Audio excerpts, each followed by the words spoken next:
എഫേസ്യ ലേഖനം 6:16 വിശ്വാസമാകുന്ന പരിച ധരിക്കണമെങ്കിൽ യേശുക്രിസ്തു ഏകരക്ഷകനാണെന്ന് ഉറച്ചു വിശ്വസിക്കണം.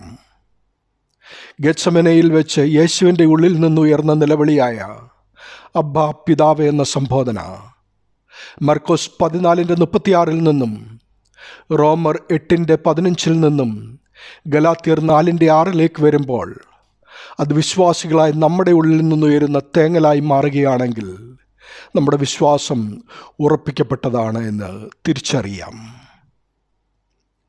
തൻ്റെ ഏകജാതനായ പുത്രനെ ലോകത്തിലേക്ക് അയച്ച പിതാവാം ദൈവം തൻ്റെ പുത്രൻ്റെ ആത്മാവിനെ നമ്മുടെ ഹൃദയങ്ങളിലേക്ക് അയച്ചതിനാലാണ് ദൈവത്തെ അബ്ബാ പിതാവ് എന്ന് വിളിക്കുവാനുള്ള അവകാശം നമുക്ക് ലഭിച്ചിരിക്കുന്നു എന്ന് വിശ്വസിക്കുമ്പോൾ നാം മക്കളെന്ന വലിയ പദവിയിലേക്ക് ഉയരും.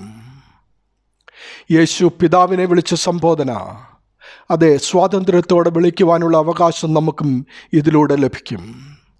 സ്വർഗസ്ഥനായ ഞങ്ങളുടെ പിതാവേ എന്ന പ്രാർത്ഥനയിലെ സംബോധനയിലും ഇതേ ഇൻറ്റിമസി നാം പുലർത്തേണ്ടതുണ്ട്.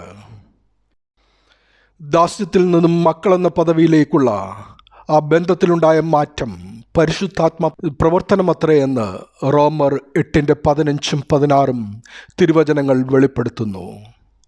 അതെ, ക്രിസ്തുമതം അടിമകളുടേതല്ല, ദൈവത്തിൻ്റെ പുത്രന്മാരുടേതാണ്, യഥാർത്ഥ അവകാശികളുടേതാണ്.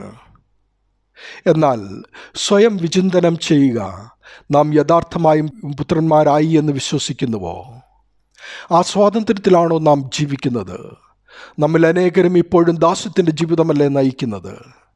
പുതിയ നിയമത്തിലാണെന്ന് പറയുകയും പഴയ നിയമത്തിൽ ജീവിക്കുകയും ചെയ്യുന്നു. പിന്നെ ഭൃത്യൻ്റെ വിശ്വാസത്തിൽ നിന്നും പുത്രൻ്റെ വിശ്വാസത്തിലേക്ക് നാം ഉയരണം. അതായത് ദാസൻ്റെ വിശ്വാസമല്ല, പുത്രൻ്റെ വിശ്വാസമാണ് ഒരു ക്രിസ്ത്യാനിക്ക് വേണ്ടത്.